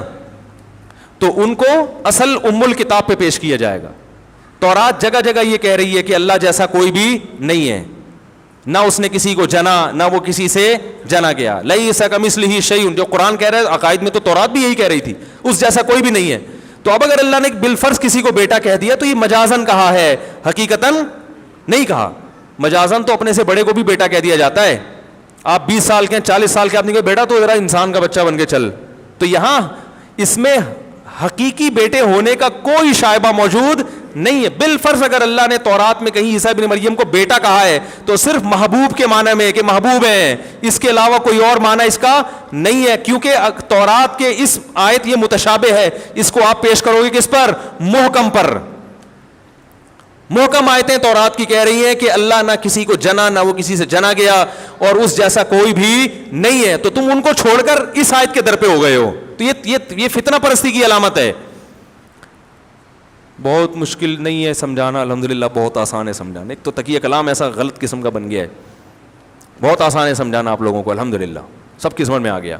لیکن ابھی جب یہ بیان جائے گا نا یوٹیوب پہ, پھر آپ دیکھو کیسی کیسی گالیاں ملتی ہیں. یہ والا نہیں, اس سے جو تھوڑا سا میں نے ابھی ٹچ مارا ہے نا پچھلے والے اس پہ بہت ٹینشن کھڑی ہو جاتی ہے. تو اللہ نے کیا کہا کہ متشابہ کو کس پہ پیش کرتے ہیں, محکم پہ. اب میں متشابہ کی قسمیں بتاؤں. قرآن میں جو متشابہات ہیں دو قسم کے ہیں. ایک متشابہ المعنی کہ جس کا حقیقی معنی ہی معلوم نہیں ہے, جیسے الف لام میم نون کاف ہا یا عین صاد, ان کا حقیقی معنی ہی معلوم نہیں ہے کہ کیا, اس میں ہم کہتے ہیں اللہ اعلم بمرادی. ایک متشابہ وہ ہیں جن کے حقیقی معنی تو معلوم ہے مگر اس کی کیفیت ہمیں معلوم نہیں ہے. الرحمن علی العرش استوى, رحمان عرش پر مستوی ہو گیا. مستوی ہونا کہتے ہیں کہیں جگہ جا کے قرار حاصل کرنا, بیٹھ جانا. اللہ عرش پر بیٹھ گیا جا کے, ظاہری ترجمہ تو اس کا یہ ہوگا. تو ہم یہ نہیں کہہ سکتے اس کا لفظی ترجمہ ہمیں نہیں آتا, بھائی وہ تو آتا ہے. اب اس کی کیفیت کیا ہے, یہ متشابہات میں سے, کیونکہ اللہ کا بیٹھنا ہمارے بیٹھنے جیسا نہیں ہے, اللہ کا کسی جگہ قرار حاصل کرنا ہماری طرح نہیں ہے. تو جس کی طبیعت میں فتنہ ہوگا وہ ان آیتوں کو عوام میں بیان کرے گا اور اس پہ مناظرے کرے گا, اس پہ لڑے گا. اور جو قرآن کہہ رہا ہے والراسخون فی العلم, جو علم میں مضبوط لوگ ہیں, گہرے ہیں, وہ کیا کہتے ہیں کل من عند ربنا, سب اللہ کی طرف سے ہے, ہم سب پر ایمان لائے. اے اللہ تو ہی جانتا ہے اس کی حقیقت کیا ہے, تو یعنی اس کی کیفیت کیا ہے. تو اس لیے اسی طرح حدیث میں قرآن میں آتا ہے, حدیث میں بھی ایسی بہت ساری آیتیں آئی ہیں. حدیث میں آتا ہے رات کے آخری حصے میں اللہ آسمان دنیا پہ آ جاتے ہیں اور کہتے ہیں حل میں مستغفر اغفر لہ, کوئی ہے گناہوں سے معافی مانگنے والا, میں اس کے گناہوں کو معاف کروں. اب جو عقل مند ہے وہ کہتے ہیں بھائی اللہ آتا ہے جیسے آتا ہے, ہمیں کیا پتا.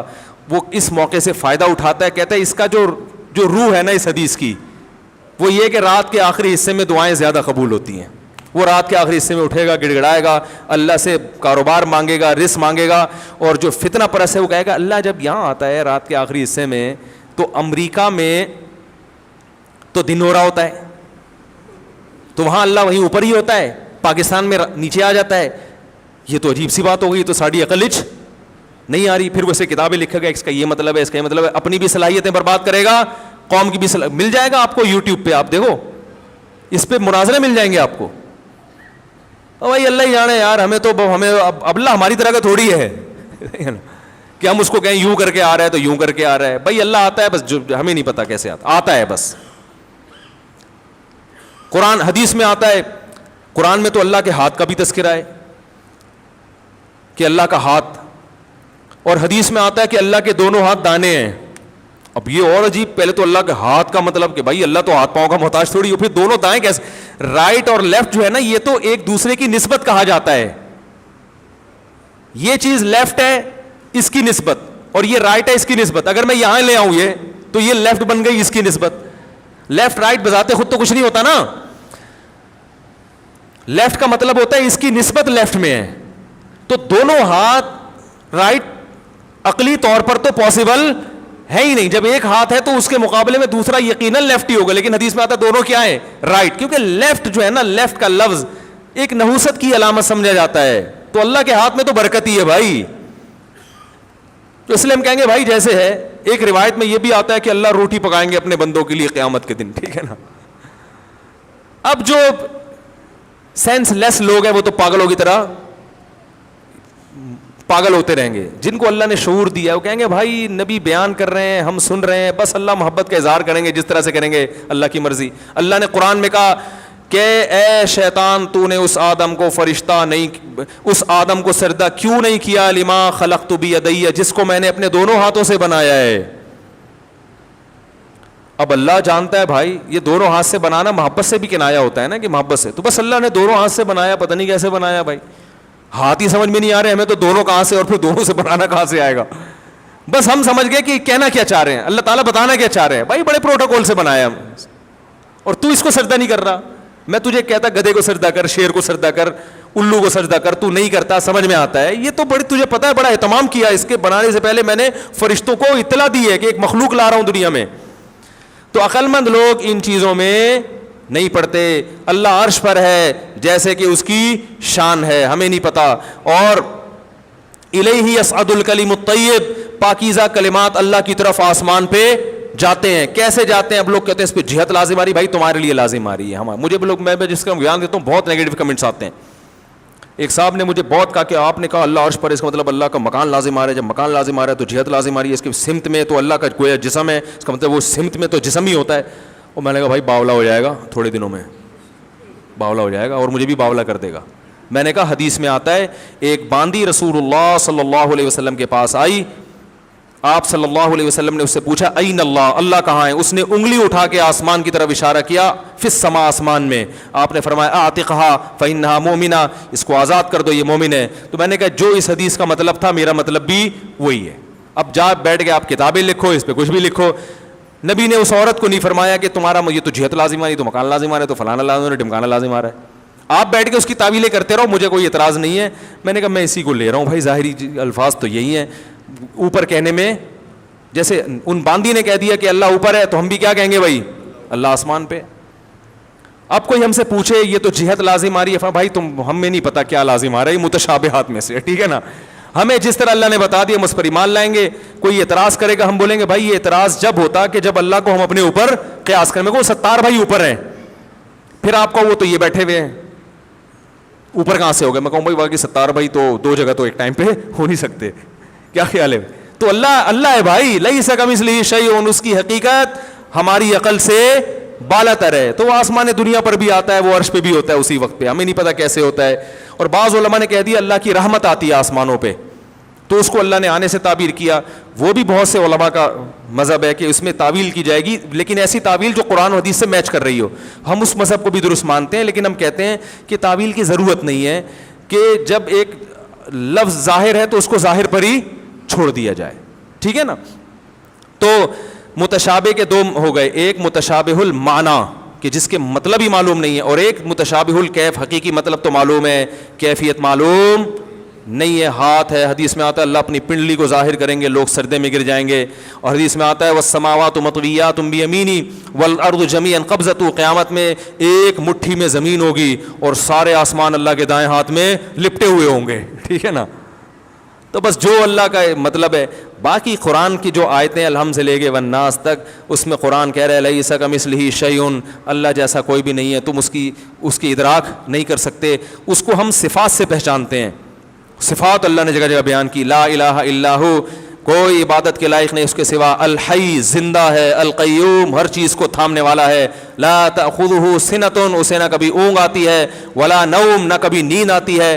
لہ ما فی السماوات و ما فی الارض جو کچھ آسمانوں میں زمین میں سب اسی کا ہے. ولا یؤودہ حفظہما کروڑوں اربوں سالوں سے حفاظت کرتا رہے گا, ان کی حفاظت اس کو ذرا بھی تھکاتی نہیں ہے. ولا یحیطون بشیء من علمہ الا بما شاء تمہارے پاس جو علم ہے اللہ کے مقابلے میں بہت تھوڑا ہے, اور وہ بھی اتنا جتنا اللہ نے چاہا. جو نہیں چاہا وہ تو بھٹکتے رہو گے, نہیں حاصل ہوگا پھر بھی. بشیء من علمہ, یہاں بھی شیء میں تنوین تقلیل کے لیے, کچھ بھی نہیں ہے, ککھ بھی نہیں ہے تمہارے پاس جو تم کہتے ہو نا یہ اتنی نالج. یہ نالج ہے بھائی, 2 گردے ہوتے ہیں, ٹھیک ہے نا, ٹھیک ہے. جب پہلی دفعہ سائنسدان نے گردے ایجاد کیے تھے تو کتنے بھائی, کڈنی کتنے, 2. وہ بڑا خوش ہوا تھا. لیکن اب سائنسدان اس پہ مذاق اڑاتے ہوں گے, بھائی یہ کون سا علم تھا یار, تو نے 2 گردے تھے. تو آج سے 500 سال کے بعد جو آج کے سائنسدان ہیں, 500 سال بعد والے ان کا مذاق اڑانے گے, یعنی کہ کیا نالج تھی بیچاروں کی. یہ اس پہ خوش تھے کہ ہم نے پتھری ریز کے ذریعے پتھری نکال دی ہے, اور ہم تو بندہ بھیج کے ٹھیک ہے نا, پتہ نہیں کہاں تک ٹیکنالوجی پہنچنے والی ہے. تو یہ وہ بھی کچھ بھی نہیں ہے اللہ کے علم کے مقابلے میں. فرمایا کچھ بھی نہیں ہے, بما شاء جتنا چاہوں میں دے دوں, باقی تم سب جاہل ہو. ولا یحیطون بشیء من علمہ الا بما شاء وسع کرسیہ السماوات والارض. اب یہ کرسی کا لفظ پھر آ گیا, اس کی جو کرسی ہے وہ آسمانوں اور زمینوں کو گھیرے ہوئے. اب کرسی تو بادشاہوں کی ہوتی ہے. اب کوئی پاگل بولے گا یار اللہ کی کرسی کا مطلب اللہ بیٹھتا بھی ہوگا اس پہ, جب بیٹھتا ہوگا تو پھر مکان لازم آ رہا ہے, پھر جسم, پھر اس کے 4 پائے, اللہ کا وزن معاذ اللہ کیسے اٹھا رہے ہیں, پھر وہ کرسی گول کیسے. ارے بھائی بادشاہوں کی کرسی ہوتی ہے, اللہ نے کہا میری بھی کرسی ہے. بادشاہ کی کرسی چھوٹی ہوتی ہے, اللہ کی کرسی اللہ کے حساب سے پورے آسمان زمین کو گھیرا ہوا ہے. بس کافی ہے اتنا نالج کے لیے, ٹھیک ہے نا, اس سے زیادہ آگے جانے کی چندہ ضرورت نہیں ہے. وسع کرسیہ السماوات والارض ولا یؤودہ حفظہما وہو العلی العظیم. آخر میں اللہ نے آیت الکرسی کو ختم کیا کہ علی بھی ہے اور عظیم بھی ہے. علو مرتبے کے لحاظ سے, عظمت ہر لحاظ سے اس میں بلندی ہی بلندی ہے. تو ان صفات میں آیتیں محکم ہیں, اس میں کوئی اشتباہ نہیں رکھا اللہ نے. تو یہ متشابہات آیتیں ہیں 2 طرح کی, کہ کچھ متشابہ المعنی ہوتی ہیں اور کچھ متشابہ الکیف. کیفیت ان کی کیا ہوتی ہے, مجہول ہوتی ہے, لیکن اس کا مفہوم واضح ہوتا ہے. اور وہاں جہاں قرآن میں اجمال آئے گا تو وہ پھر حدیث میں اس کی تشریح ہوگی, اور جہاں قرآن اور حدیث دونوں میں اجمال ہے تو وہاں فقہا تشریح کرتے ہیں. سمجھ رہے؟ اللہ تعالیٰ ہمیں سمجھنے کی عمل کی توفیق عطا فرمائے. سورہ نون میں نون ختم ہو گیا, نون کا جو لفظ متشابہات میں سے ہے نا, تو اس پہ بیان کیا ہو گیا ہے آج ہم نے. میں اس لیے کہہ رہا ہوں تاکہ آپ کو یقین ہو, تھوڑا سا آگے کھسک گئے ہم لوگ, ورنہ آپ کہیں گے ابھی تک سورہ نون شروع ہی نہیں کی انہوں نے, تو یہ تو امام مہدی تک بھی قصہ لگتا نہیں ہے. تو میں تسلی کے لیے بتا رہا ہوں, نون کے نون تک ہم پہنچ چکے ہیں. اگلے ہفتے والقلمی سے شروع کریں گے انشاءاللہ, ٹھیک ہے. اللہ سمجھنے کی عمل کی توفیق عطا فرمائے. جلدی سوالات نے, سوالات اسپیڈ. بھائی بچوں کو ذرا خاموش کرائیں بھائی. ناف بال کیا ہے بھائی, نائی بال کاٹنے والی کی کمائی کیسی ہے, شیو کرنا ہی میں نے تفصیل سے بتا دیا تھا, بتایا نہیں تھا. جو ہیئر ڈریسر کی کمائی ہے نا, اگر وہ ناجائز طریقے سے بال کاٹتا ہے, آدھا سر ٹرن کر دیا, آدھا سر کے بال باقی رکھے, حدیث میں اس سے منع کیا گیا ہے. یا داڑھی کاٹنے کا کام کرتا ہے, شیف بناتا ہے, تو پھر اس کی اس عمل کی ارننگ جائز نہیں ہے. جو جائز کام کر رہا ہے اس کی ارننگ جائز ہے. بغلوں کے بال کم از کم نائی سے نہ صاف کروائے, کہ نہیں, یہ حیا کے خلاف ہے. اپنی گندگی دوسروں کو دکھانا یہ اچھی چیز میں نے دیکھا ہے. لوگ میں کبھی جاؤ نا ایڈریس کے لوگ بیٹھے ہوتے ہیں, وہ بنیان اتار کے وہ بیٹھے ہوتے ہیں. یار اپنی گندگی دوسرے کو کیوں دکھا رہے ہو, یہ حیا کے خلاف, یہ خود کر لیا کریں. مفتی صاحب مجھے ایک لڑکی 4 سال سے پسند ہے, مگر میں نے آج تک اس سے بات کرنے کی کوشش نہیں کی, کیونکہ میں نے اسے سیدھا سادہ نکاح کا پیغام بھیجنا چاہتا ہوں. مسئلہ ہے کہ تھوڑی ماڈرن ہے.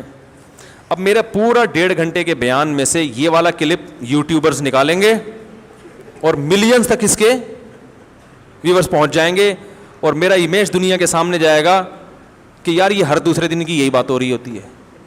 سمجھ رہے ہو, یہ چل رہا ہے مارکیٹ میں. جو پورا بیان ہے وہ ایک طرف. تو بھائی جو آپ کو پسند ہے, کیا پوچھا انہوں نے سوال ہونے میں, مگر میں نے آج تک اس سے بات, بھائی سبحان اللہ آپ کی غیرت کو سلام ہے بھائی جان, جو بھی ہیں, کہ آپ اتنے نیک کہ پسند ہونے کے باوجود آپ نے اب تک اس سے بات چیت نہیں کی. ماشاء اللہ نکاح کا پیغام بھیجا ہے, بھیجنا چاہتا ہوں. اتنی بات تو ضروری ہے بھائی. آپ کو پسند ہے اور اتنے شرمیلے کہ بالکل ہی بات نہیں کر رہے, تو اتنی بات کر سکتے ہیں کہ نکاح کا پیغام بھیج سکتے ہیں. بھیج دیں. تھوڑی ماڈرن ہے تو ماڈرن کا مسئلہ بڑا, ماڈرن ہونا تو بری چیز نہیں ہے, وہ تو زمانے کے حساب سے ہر آدمی ماڈرن ہوتا جا رہا ہے. جو دیسی ہیں وہ تو گدھے پہ سواری کرتے ہیں بھائی, ماڈرن آدمی گاڑی کرے گا, بائک رکھے گا. تو بے دین نہ ہو. اگر وہ بے پردہ ہے تو میرا مشورہ ہے کہ آپ اس کو پسند کرنا چھوڑ دیں. مسئلہ یہ ہوتا ہے کہ جب نکاح کر کے وہ آئے گی, بچے پیدا ہوں گے, بیٹیاں جب پیدا ہوں گی تو بیٹیاں پھر ماں کو فالو کرتی ہیں. اماں اگر بے پردہ ہیں تو آپ کی بیٹیاں پردہ نہیں کریں گی, الا ماشاء اللہ کوئی ہو جائے تو ایک الگ بات ہے, لیکن بچیاں ماں ہی کو فالو کرتی ہیں, ذہن میں رکھیں. سمجھ رہے ہیں؟ تو پھر آپ بہت پچھتائیں گے. پھر آپ کہیں گے پھر لڑائیاں ہوں گی آتے ہیں, کیونکہ انسان اپنی بیٹیوں کے بارے میں بڑا غیرت مند ہوتا ہے. تو وہ پھر بڑا, اور پھر لڑکی بے پردہ ہو یا وہ ماڈرن ہو جائے تو بھی برداشت ہے, وہ پھر بدتمیز بھی ہو جاتی ہیں بعض دفعہ, سب نہیں, پھر وہ بدتمیز بھی ہو جاتی ہیں. جب حیا ختم ہو گئی نا تو تمیز شاٹ. یہ تمیز اور حیا دونوں ساتھ ساتھ, اکثر بیشتر ساتھ ساتھ چلتی ہیں. میں اکثر اس لیے کہہ رہا ہوں کہ بعض حیا والی ہیں مگر بدتمیز ہو جاتی ہیں, اور بعض بے پردہ ہیں مگر وہ پھر بھی تمیز سے رہتی ہیں, لیکن زیادہ تر جو ہے نا وہ اس کے خلاف ہو رہا ہے. زلزلے کے بارے میں بھائی, زلزلے کے بارے میں, زلزلہ آیا, اللہ تعالیٰ جتنے بھی لوگ اس میں ہلاک ہوئے ہیں, شہید ہوئے ہیں, اللہ ان کی مغفرت فرمائے, زخمیوں کی اللہ تعالیٰ شفا عطا فرمائے. آج ان پہ آیا, کل اللہ نہ کرے ہم پہ بھی آ سکتا ہے. تو پہلے سے انسان موت کے لیے تیار رہیے, تو آفتیں آتی رہیں گی قیامت کے دن, قیامت تک. میرے امتحانات کے لیے دعا کروائیں ہر نماز میں, دل سے. ہر نماز میں بھائی, کوئی شادی میں آیا ہوا ہے کیا بھائی؟ یہاں جو ہم نے آپ کو بلایا کوئی شادی کی تقریب ہے جس میں بلائے ہوئے آپ, جو چائے لکھ کے بھیج دو. بس دل سے دعا کرتے ہیں اللہ آپ کو کامیاب کرے, اتنا کافی ہے میرا خیال ہے. مسجد کے باہر سے, بھائی کیا ہو رہا ہے یہ, مسجد کے باہر سے جو چابی ملی تھی وہ دیکھیے گا. وہ چابی کس کو دی ہے میں نے, وہ تو 3-4 دن تک تلاش کرتے رہے کس نے پرچہ لکھا ہے. ایک چابی ملی تھی, وہ ولی سے ملنے بعد میں. مفتی صاحب میری کزن کا شوہر اپنی بیوی کو چھوڑ کر کئی مہینے غائب رہتا ہے, بیوی بچے کا خرچہ نہیں دیتا, بیوی خود جاب کر کے بچوں کو پال رہی, ہر بات پر طلاق کی دھمکی دیتا ہے اور دوسری عورتوں کے چکر میں لگا رہتا ہے. اگر بھائی آپ سچ کہہ رہے ہو تو 2-3 دفعہ سمجھاؤ نا, پھر اسے جب خرچہ ہی نہیں کم وقت اٹھا رہا تو کس بات کا میاں ہے کہ پیڑے کھانے کے لیے میاں بنا ہوا ہے. تو وہ ایک تھا نا, وہ سب اکٹھے پکنک بنانے گئے نا, تو ایک سے کہا یار تو لکڑیاں لے, تو یار میرے سے نہیں ہوتا. اس نے کہا چل تو آگ جلا لے, میرے سے نہیں ہوتا. چل آلو کاٹ لے, میرے سے نہیں ہوتا. تو آخر میں کھانا لگ گیا, چلو کھانے میں آ جائے گا. تو ایسے آدمی کو کہتے ہیں یہ صرف پیڑے کھانے کے لیے بیٹھا ہوا ہے. تو میاں جب کوئی قسم کی ذمہ داری نہیں اٹھا رہا, نہ بچوں کی, نہ بیوی کی, نہ گھر میں ٹائم دے رہا ہے, تو بھائی پھر وہ بیوی صرف پیڑے کھانے کے لیے رکھی ہوئی ہے اس نے. تو ایسے میاں کو ایک حد تک مہلت دینی چاہیے سدھرنے کی. فوراً طلاق نہ لیں, ایک حد تک 6 مہینے, سال, پھر زیادہ نہ کھینچیں, اس کے بعد اس سے طلاق لیں. عدالت کا راستہ بھی ایسی صورت میں اختیار کیا جا سکتا ہے. داڑھی رکھنا چاہتا ہوں لیکن پھر بھی اگر کوئی گناہ ہو گیا تو بدنامی ہوگی. لیکن خاتون طلاق لینے سے پہلے یہ سوچیں کہیں اور شادی کا امکان بھی ہے کہ نہیں ہے, یہ ضرور سوچ لیں. ورنہ پہلے نام تو لگا ہوا تھا ایک پھلترو کی طرح, ایک میاں کا کم از کم جیسا بھی تھا, جب نام بھی جائے گا تو پھر اور آزمائشیں آئیں گی, پھر لوگ غلط نظروں سے دیکھتے ہیں. تو کہیں اور شادی کا امکان ہے تو پھر کریں, ورنہ نہیں. داڑھی رکھنا چاہتا ہوں لیکن پھر بھی اگر کوئی گناہ ہو گیا تو بدنامی ہوگی. نہیں بھائی, داڑھی آپ رکھیں, گناہ ہو گیا تو توبہ کریں. داڑھی رکھنا ضروری ہے, گناہ سے بچیں. جب نظر و نیاز کے بارے میں اسلام کیا کہتا ہے, اور وسیلے کے بارے میں تفصیل سے بیان ریکارڈ کرا چکا ہوں. نظر و نیاز کے بارے میں بھی چیزیں ثابت نہیں ہیں بھائی, پھر کسی اور وقت میں انشاءاللہ اس پہ تفصیل سے بات. اگر کوئی حرام کماتا ہے تو اس شخص سے کس حد تک تعلق رکھ سکتے ہیں, اس کے ساتھ کھانا پینا جائز نہیں ہے. سلام دعا کریں آپ, اس کو محبت سے سمجھاتے رہا کریں, اس کی ارننگ سے آپ کھا نہیں سکتے. مفتی صاحب اسلام میں چلہ اور 4 مہینے کی کیا اہمیت ہے, 7 ماہ اور 1 سال کی جماعت میں جانا کیسا ہے, جبکہ اتنا عرصہ اپنی بیوی سے دور رہنا. بھائی جان دین سیکھنا ضروری ہے. ایک علم کا, دین کا علم ایک مسائل کا ہے جو علماء سے آپ سیکھتے ہیں, لیکن ایک ہوتا ہے ماحول, جب تک آپ تبدیل نہیں ہوگا تو اس علم پہ قائم رہنا ممکن نہیں ہے. نماز کے آپ 100 صبح و شام آپ فضائل سنتے رہیں, لیکن جب تک نمازیوں میں کچھ دن رہیں گے نہیں, پریکٹس نہیں کریں گے, آپ نمازی نہیں بنیں گے. تبلیغ میں جانے کے بعد 5 ٹائم نماز پڑھوائی جاتی ہے, صبح و شام قال اللہ قال رسول سنا جاتا ہے, ٹھیک ہے نا, اور اپنے گھر سے دور رہنے پہ انسان قربانی دیتا ہے, ان سب چیزوں کا انسان پہ اثر پڑتا ہے, تبھی لوگوں کی زندگیاں چینج ہو جاتی ہیں. تو اس لیے اس بحث میں نہ پڑیں, فرض واجب ہے جتنا اللہ ٹائم دیتا ہے. رہا مسئلہ بیوی, اتنا سا بیوی سے دور رہنا, تو بیگم کو اپنے ساتھ لے کے جائیں. تبلیغ میں خواتین بھی جاتی ہیں جماعت میں, سمجھ رہے ہیں, بیگم کو اپنے ساتھ لے کے جائیں. وہ بھی, ورنہ آپ نیک بن جائیں گے, وہ اس کے معمولات ہی نہیں ہوں گے کوئی, تو گھر میں پھر بڑا ایک عجیب سے زندگی گزر رہی ہوتی ہے, تو اس کو بھی ساتھ لے جائیں. اقوام متحدہ میں وزیر عمران خان کا خطاب کے بارے میں آپ کیا کہتے ہیں؟ وہ میں نے بتا دیا ابھی, وہی کہہ رہا ہوں جو سب کہہ رہے ہیں بھائی. میرا سوال یہ کہ میں آپ سے پوچھنا تھا کہ ایجوکیشن کے لیے سافٹ ویئر کی ہے ورژن استعمال کر سکتے ہیں؟ وہ چھاؤں میں آ کے پوچھیں ایسے سوال, ایسے سوال چھاؤں میں آ کے پوچھا کریں. مفتی صاحب میرا سوال یہ ہے کہ جو میرے پاس ایک اینڈرائڈ موبائل ہے جو میرے استعمال کے لیے ہے, میرے والد مجھ سے استعمال کرنے کے لیے مانگتے ہیں اور میں دے دیتا ہوں, جسے اللہ اس کے نبی نے حکم دیا ہے کہ تمہارا مال تمہارے باپ کا ہے, لیکن والد اس پر کچھ اچھی چیزیں دیکھتے ہیں اور تھوڑا مس یوز بھی کرتے ہیں. ابا کو کوئی پرچی لکھ کے دے دیں ان نون کہ ابا آپ پر کم از کم یہ چیزیں سوٹ میں کروں تو چلو. میرا بھی غلط ہے, آپ ابا سے کہیں کہ بھائی میرا لیے بھی غلط ہے, آپ کو تو چاہیے مجھے سمجھائیں, تو آپ ایسے کر رہے ہیں یار, ایسا کریں. بولے میں امی کو بتا دوں گا. جیسے آپ جتنے مرضی اللہ کے عذاب سے ڈرائیں, آپ بولیں امی کو بتاؤں گا میں, دیکھو اسی دن سے چھوٹ جائے گا. ہمارے رشتہ دار کہتے ہیں کہ مولویوں میں نہ پڑھیں, مولویوں نے پردے کے بارے میں کچھ زیادہ ہی سختی کی ہوئی ہے. قرآن حدیث میں اتنی سختی نہیں ہے. ایسا نہیں ہے بھائی, جتنی قرآن حدیث نے کی ہوئی ہے اتنی ہی کی ہوئی ہے ہم نے. میری عمر 50 سال ہے اور میں نے اپنے شوہر کے ظلم و ستم کی وجہ سے خلا لے لی ہے, تو بتائیے کہ خلا کی مدت کتنے دنوں پر مشتمل ہے؟ دیکھیں, عدالت سے جب بھی خلا لیں اس کی پوری کارروائی کسی مدرسے میں بھیج کے باقاعدہ وہاں سے فتویٰ لیں کہ یہ خلا صحیح بھی ہوا ہے کہ نہیں ہوا, پراپر طریقے سے وہ فتویٰ لیں. وہ پھر علماء دیکھتے ہیں کہ یہ عدالت نے ان چیزوں کا خیال کیا بھی ہے کہ نہیں کیا, کیونکہ شریعت میں نکاح بہرحال ختم کرنے کا ایک طریقہ ہے, ایک پروسیس ہے. ایسا ہی نہیں کہ کوئی بھی اٹھ کے چلا جائے, چاہے کتنا ہی ظلم ہو رہا ہو, لیکن اس ظلم سے بچنے کا بھی ایک پروسیس رکھا ہے نا, اس طریقے سے آپ طلاق لیں تو ہوگی ورنہ نہیں ہوگی. تو جب بھی ایسا ہو, اب چونکہ ہر کیس ڈفرینٹ نوعیت کا ہوتا ہے, اس میں کوئی ایک قاعدہ کلیہ نہیں بیان کیا جا سکتا, ہر کیس کی کو اسٹڈی کیا جاتا ہے الگ طریقے سے. تو آپ مجھے دے دیں بے شک سوال لکھ کے اور اس پہ اپنا نمبر ڈال دیں, تو میں جامعۃ الرشید میں جمع کرا دوں گا اور وہاں سے ہم جواب لکھ کے دے دیں گے. پیشاب بہت احتیاط سے کرتا ہوں, لیکن ہر دفعہ محسوس ہوتا ہے کہ پیشاب کی کچھ نہ کچھ چھینٹیں لگ گئی ہیں. اور بھائی جان نہیں کیا کریں ایسے محسوس, صحیح ہے نا, پیشاب کریں, احتیاط کریں, چھینٹیں نہ لگیں, پانی ڈالیں اور پتلی گلی سے نکل لیں. ہاں پیشاب فوراً نہ اٹھیں کیونکہ قطرات نکل رہے ہوتے ہیں, تو تھوڑا سا اطمینان ہو جائے, قطرہ نکلنا بند ہو گیا ہوگا تو بس چلے جائیں.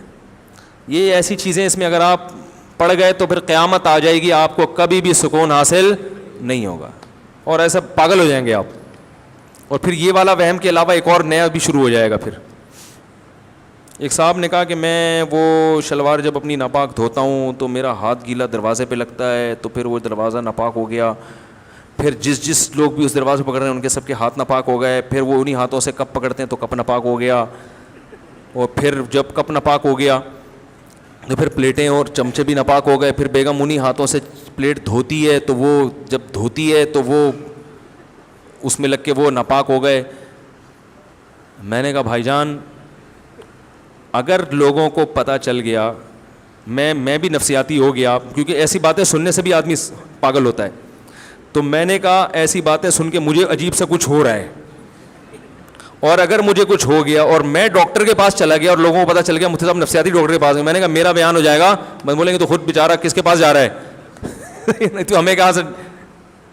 تو میں نے کہا میں اپنے آپ کو اس بیماری سے بچانا چاہتا ہوں, اور میں نے کہا میرے پاس اس کا علاج ہے 2 تھپڑ, جاؤ اللہ کے بندے اپنی شلوار دھو اور پتلی گلی سے نکلو, بس چھوڑو یہ کر کے دیکھ رہا ہے, بس تھوڑا احتیاط سے دھو لو, بس اتنی کافی ہے, زیادہ گہرائی میں نہیں جاؤ ان چیزوں میں.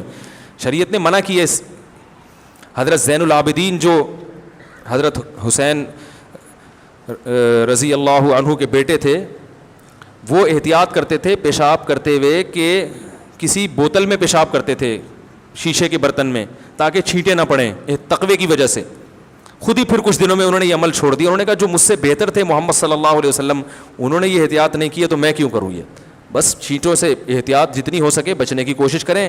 سخت جگہ پہ ایسا نہ کریں پیشاب بالکل جو ایک دم سے چھینٹیں ہیں. تو فقہاء نے لکھا ہے کہ تھوڑی بہت اگر بالفرض باریک سی چھینٹیں پڑ جائیں گی تو وہ کیا ہیں, معاف ہیں. وہ جو میں نے ابھی اتنی ڈیٹیل سے اس کے دلائل سے بات کی ہے. اگر کسی شریف لڑکے کی نئی شادی ہو اور ایسی بیوی ملے جو پہلے سے بوائے فرینڈ رکھتی ہو, آج کل کے لڑکے شادی دیر سے کرنے کے عادی ہیں تو حدود سے باہر تو ہو جاتے ہیں, لیکن آج کل کی گرل فرینڈ بوائے فرینڈ شریف لڑکا ایسے میں کیا کرے اور لڑکی کے ایپ جان جائے. بھائی اب اس پہ پردہ ڈالے. آپ کو اپنی بیوی کا کوئی ایپ پتہ چل گیا جو شادی سے پہلے کا ہے, بیوی کو آپ کا ایپ پتہ چل گیا جو شادی سے پہلے کا ہے, تو اللہ نے قرآن میں کہا ہے ہن لباس لکم وانتم لباس لہن, تم دونوں ایک دوسرے کے کیا ہو, لباس. لباس کا کام آپ کے عیب کو ظاہر کرنا ہوتا ہے یا چھپانا ہوتا ہے؟ لباس تو ساری پھوڑے پھنسیاں کھڈے سب کیا کر دیتا ہے, اوپر سے بڑے اچھے اچھے لگ رہے ہوتے ہیں آپ. تو الٹا کام ہو رہا ہے آج کل.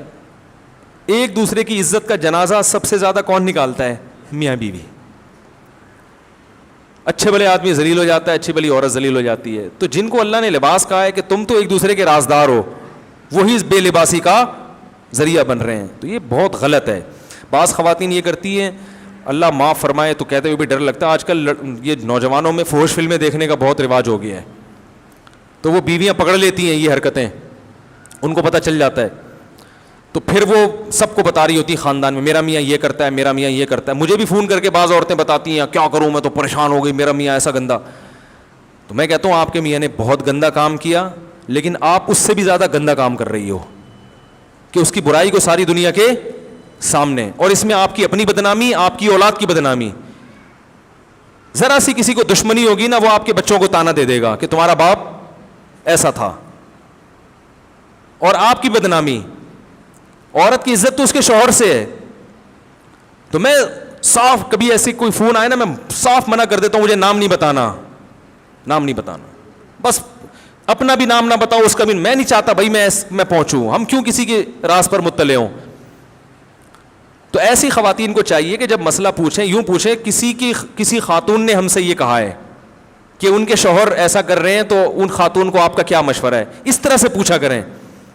سمجھ رہے ہیں نا؟ یہ جھوٹ بھی نہیں ہے کہ آپ بھی تو کسی خاتون ہی ہے نا جنہوں نے آپ ہی کو بتا دیا. تو ایسے میں گول مول کرنا جائز ہے. کیوں راز فاش کر رہی ہو بھائی اپنا اور اپنے شوہر کا؟ تو اس میں سب سے پہلا حکم یہ ہے کہ بھائی اس کے راز کو کسی کو نہ بتائیں. خواتین کیا کرتی ہیں, ایک کو بتائے کسی کو بتانا نہیں, میں تمہیں بتا رہی ہوں کسی کو بتانا نہیں. وہ 6 کو بتائے گی دیکھو صرف تمہیں بتا رہی ہو کسی کو بتانا نہیں. اور جب وہ 18,000 لوگوں تک بات پہنچتی ہے تو وہ فحش فلموں میں مزید اضافہ کر کر کے لگائی بجھائی کے پھر ناجائز تعلقات, اور وہ جو نہیں بھی گئی ہوتی ہے نا وہ 20 الزامات اور لگ کے آگے ضرب ہوتی چلی جاتی ہے. وہ بیچارہ کمبخت بعد میں توبہ بھی کر لیتا ہے بعض دفعہ رو رو کے اور چھوڑ دیتا ہے, لیکن وہ اپنی بیوی کی نگاہوں میں بھی گر گیا, معاشرے کی نگاہوں میں بھی, اولاد کی نگاہوں میں بھی گر گیا, کیونکہ یہ باتیں پھر اولاد تک بھی کسی نہ کسی ذریعے سے پہنچ جاتی ہیں. تو اس لیے بہت میں یہ نہیں کہہ رہا, اس کا دفاع نہیں کر رہا, آپ کے میاں کا کام گندا کیا بہت ہی, لیکن اس گندے کام کا حل یہ ہے کہ آپ اس کو محبت سے الگ لے جا کے سمجھائیں. سمجھ میں آ رہی ہے بات؟ کو بولیں گے یہ آپ پہ سوٹ نہیں کرتا, آپ شادی شدہ ہو, آپ کو ایک حلال اللہ نے نعمت دی ہے, تو آپ کیوں اس گندگی کی طرف جا رہے ہو. اس کا ساتھ دیں, اس سے وہ برائی چھڑوانے کی کوشش کریں. پھر بھی اگر وہ نہیں چھوڑتا وہ تو صبر کریں. پھر ہر برائی ہمارے اختیار میں نہیں ہے کہ ہم کیا کریں, ختم کر دیں. طلاق لے کے جائیں گی, پتہ نہیں کوئی پاک دامن ملے کہ نہ ملے. مارکیٹ میں بندے شارٹ ہے, پاک دامن ہونا تو پھر الگ سے. بندے شارٹ چل رہے ہیں آج کل مارکیٹ میں, صحیح ہے نا. ایسا نہ ہو اگلے کے پاس جائیں, وہ دیکھنے میں بڑا اچھا لگ رہا ہو, پتہ چلا کہ یہ تو وہ کم از کم فلموں پہ گزارا کر رہا تھا, تو کم بہت اسکائپ پہ لڑکیوں سے باتیں کر رہا ہے. وہ ایک غلام تھا, غلام, وہ اپنے مولا سے پریشان تھا, یہ ظلم کرتا ہے تو مجھے بیچ دے. اس نے کہا دیکھ آج کل زمانہ بڑا خراب ہے, اگلا ملے گا مجھ سے بھی بڑا ظالم. اس نے کہا نہیں تیرے سے بڑا ظالم نہیں ہو سکتا. یہ ہم نے نفت العرب میں واقعہ پڑھا تھا. تو اس نے بیچ دیا اس کو. اگلے کے پاس گیا, وہ اور چترول لگایا کرتا تھا اس کے. اس نے کہا یار پہلے والا تو پھر بھی اچھا تھا. تو پھر مجبوراً اس نے کہا دیکھ زمانہ بڑا خراب ہے, مجھ سے برا ہی ملے گا, مجھ سے اچھا نہیں ملے گا. مجبوراً دیں گے نہیں اتنا برا کون. تو بالآخر وہ لمبا قصہ ہے, ایسا آدمی ملا, وہ مطالعے کا شوقین تھا. مولا جو تھا نا مالک, وہ کیا کرتا تھا, اس کا سر مڈا کے اس اسٹینڈ کے طور پر نا اس کو بٹھاتا تھا اور اس کے سر پہ لیمپ چراغ رکھ دیتا تھا اور کہتا ہے ہلنا نہیں. چراغ تو ایسی چیز ہے نا, گرم تیل ہوتا ہے, ذرا سا ہلے وہ تو. اب یہ پوری رات ایسے, اور وہ محترم اس میں کیا کر رہے ہیں, مطالعہ کر رہے ہیں. صحیح ہے نا. اس پہ یہ صبر کر کے بیٹھ گیا کہ بھائی ایسا نہ ہو کہ اب کوئی گردن کاٹنے والا ہی آئے گا. تو پوری اس کوشش کریں شوہر کی یہ گندگیاں چھوٹ جائیں. نہیں چھوٹ رہی تو اللہ تعالیٰ اس کو سزا دینا چاہے گا, سزا دے گا, جو اللہ کا اس کے ساتھ معاملہ ہے. لیکن اپنا گھر کو خراب نہ کریں, اس کے بڑے نقصانات ہوتے ہیں, اس سے بڑا فتنہ اور فتنہ ہو جاتا ہے. اور اس کم بخت کو بھی چاہیے کہ اللہ کے بندے کچھ اللہ کا خوف کرو. تمہاری بیوی پہ کیا اثر پڑ رہا ہے, اس کا اثر تو برا پڑتا ہے بہرحال, اس کے دل سے عزت نکل جاتی ہے, وقار نکل جاتا ہے. اور اللہ نہ کرے بچوں کو پتہ چل گیا, وہ پھر باپ کا وقار ہمیشہ کے لیے نکل جاتا ہے. تو بچے پھر آج کل اتنے سمجھدار تھوڑی ہیں کہ باپ کے احسانات کو دیکھیں, وہ ایک برائی کو دیکھ رہے ہوتے ہیں. تو ان چیزوں کو چھوڑ دینا ہی عافیت ہے. آخرت بھی خراب, دنیا بھی خراب ہو رہی ہے اس میں. اور اگر کسی سے گناہ ہو گیا, بھائی توبہ کا دروازہ کھلا ہوا ہے, گڑگڑاؤ اللہ کے سامنے, اللہ توبہ کرنے کے لیے, قبول کرنے کے لیے تیار ہے. عادت پڑ گئی ہے تو اہل اللہ سے اصلاحی تعلق قائم کرو کہ بھئی مجھے اس کی لت پڑ گئی ہے, کیسے یہ لت چھوٹے, کیسے عادت چھوٹے. اور نفسیاتی ڈاکٹر بھی اس کا اچھا علاج کرتے ہیں. جو سائیکالوجسٹ ہیں نا, ان سے بھی رابطہ کیا جا سکتا ہے کہ مجھے فلمیں دیکھنے کی عادت پڑ گئی ہے, میں اس برائی کو, کیونکہ نفسیاتی بیماری ہے نا, یہ دماغ ایک چیز کا عادی ہو جاتا ہے, تو دماغی ڈاکٹر اس کا اچھا علاج کر لیتے ہیں. ان سے رابطہ کیا جائے. بھائی میں بعض دفعہ ڈاکٹر ذرا ضرور سے زیادہ براڈ مائنڈیڈ ہوتے ہیں, وہ کہتے ہیں کیا ہو گیا, دیکھ لیا تو کیا ہو گیا, ریلیکس. اس کو اس طرح کا ڈاکٹر ہو تو آپ اس سے بولیں یہ میری ہیڈ ایک ہے کہ یہ برائی ہے یا نہیں ہے, آپ مجھ سے یہ چھڑوائیں, میں آپ کو اس چیز کے پیسے دے رہا ہوں بس. کیونکہ بعض اس طرح کے بھی ڈاکٹروں کے کیس آ رہے ہیں. میں نے ایک لڑکے کو عادت پڑی ہوئی تھی اسی قسم کی برائی کی, میں نے کہا ڈاکٹر سے رابطہ کرو, تو وہ ڈاکٹر نے اس کو بولا بھائی اس سے کچھ نہیں ہوتا یار, کوئی مسئلہ نہیں ہے, ریلیکس ہو جاتے, تھوڑا سا ایزی فیل کر لیتے ہو تو کیا ہو جاتا ہے. میں نے کہا اس کو تو سالے کو پکڑ کے چترال لگاؤ, الو کا پٹھا, یہ کیا پھر وہ الو کا پٹھا نکال دینا. تو میں نے کہا یہ لوگوں کو غلط گائیڈ کر رہا ہے برائی کے, اور اس کے بڑے نقصانات ہیں. کوئی اگر ماہر نفسیات کہتا ہے نا کہ اس کے نقصانات نہیں ہیں, بعض ماہر اس کو تو سبھی مانتے ہیں نقصان ہے فحش فلمیں دیکھنے کے, لیکن بعض گناہ ایسے ہیں جس میں ڈاکٹر کہہ دیتے ہیں کچھ نہیں ہوتا, ہوتا ہے, بہت خرابیاں ہوتی ہیں. تو وہ آپ ہم سے پوچھیں تو ہم آپ کو بتائیں گے اس میں کیا کیا برائی ہیں, کہ فزیکلی انسان اس کو باڈی کو بہت نقصان ہوتا ہے. تو ہاں یہ جو حکیم باز بڑھا دیتے ہیں کہ یوں خون کی کمی ہو جاتی ہے, ایسا کچھ نہیں ہوتا, لیکن فزیکلی بہت سارے انسان کو پیچیدگیاں پیدا ہو جاتی ہیں. اللہ نے جو ایک راستہ رکھا ہے نا کہ نکاح کر کے اپنی خواہش پوری کرو, اس کے علاوہ کوئی بھی راستہ اختیار کریں گے آپ کی باڈی اس سے متاثر ہوگی اور آپ مینٹلی بہت ڈسٹرب ہو جائیں گے. تو اس کے بہت سارے نقصانات ہیں, اس لیے ڈاکٹر سے جا کے کہیں بھائی میں علاج کے لیے آیا ہوں, مجھ سے یہ میں چھڑوانا ہی چھڑوانا ہے, پیسے آپ کو اس چیز کے دوں گا میں. تو نفسیاتی ڈاکٹر بھی اس کا بہت اچھا علاج کرتے ہیں. فطر کی نماز میں دعائے قنوت, بہت زیادہ ٹائم نہیں ہو گیا, تھک گئے ہیں لوگ یار, پھر اگلے ہفتے دیں. سبحانک اللہم و بحمدک, نشہد ان لا الہ الا انت, نستغفرک و نتوب الیک.